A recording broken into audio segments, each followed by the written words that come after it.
मग आता मी बोलतो बऱ्याच ठिकाणी अनेकांनी म्हणून होतात, बऱ्याच मला कळते हे लोकांनी म्हणत होतात, माझी विचारधारा जे आहे ते विचारधारून जाऊ. तर मला वाटतं हे जे उपवर्गीकरण आहे हे नसेल, परंतु याच्यामध्ये फायदा कोणाचाही जास्त. सध्या आमदार खासदार हे समाजाचं सामर्थ्य आपलाच फायदा, नंबर 2 वर परिणामी आपलाच फायदा. नंबर 2 वर मातंग समाज. मातंग समाज आपल्या खासदारकीच्या नंबर 2 वर आणि नंबर 3 वर बौद्ध समाज आहे नंबर 3 वर.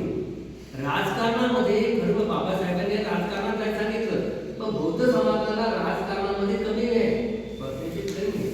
परंतु राजकारणापेक्षाही त्यांनी आपलं आर्थिक उन्नती साधलेली शिक्षण नोकऱ्यामध्ये. असं महाराष्ट्रात कदाचित जे मोठं ऑफिस आहे 20-25 तिथे कर्मचारी तिथे एकही बौद्ध समाजाचा व्यक्ती नाही असेल. आता मातंग समाजाचा प्रश्न बोलला की मातंग समाज हा रूढी परंपराग्रस्त आहे. अजूनही अंगावर असं काढून घेतात. पुन्हा आपल्या गावामध्ये पौर्णिमा मागणार आहे, अमावस्या मागणार, अमावस्या मागणार.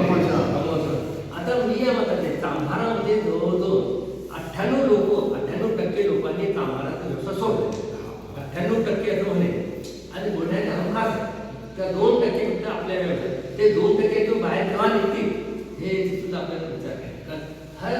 हा जो व्यवसाय आहे याच्यामध्ये एक तो व्यवसाय करताना 1000 रुपये काम होत होता जोडी सुद्धा. परंतु ते बाबासाहेब म्हणतात तुम्ही प्रतिष्ठित व्यवसाय करा. आपल्याला हे आरक्षण, हे जे उपवर्गीकरण आरक्षण मिळालं तर याच्यातून बाहेर काढण्यासाठी, आपल्या व्यवसायातून बाहेर काढण्यासाठी, प्रतिष्ठेचा व्यवसाय करण्यासाठी लोकांनी आपल्याला नोकऱ्या दिल्या, शिक्षण दिले. शिक्षण हे घेणार नोकरी शेवटी तुम्हाला आमच्या पुढच्या पिढीला ठेवावंच लागेल जर हे गेलं. आता प्रश्न असा आहे, नोकऱ्याही केल्या, आरक्षण केलं, जागेवर आहे, आपल्याला व्यवसाय उद्योग व्यवसायाकडे जायचं तर त्याला बुद्धीचं गरज असते. उद्योग व्यवसायाला जायचं तर न शिकलेल्या मोठं एखादं कारखाने टाकायची हिंमत क्वचित असते. आपल्याला आहे 2-4 लोक ज्यांनी शिक्षण अतिशय कमी सुद्धा त्यांनी अतिशय मोठं कारखाने टाकले, पण सर्वसामान्य माणसाला शिक्षण नाही. म्हणून आपलं उपवर्गीकरण हा कोणाचा प्रश्न आहे. आपण महाराष्ट्र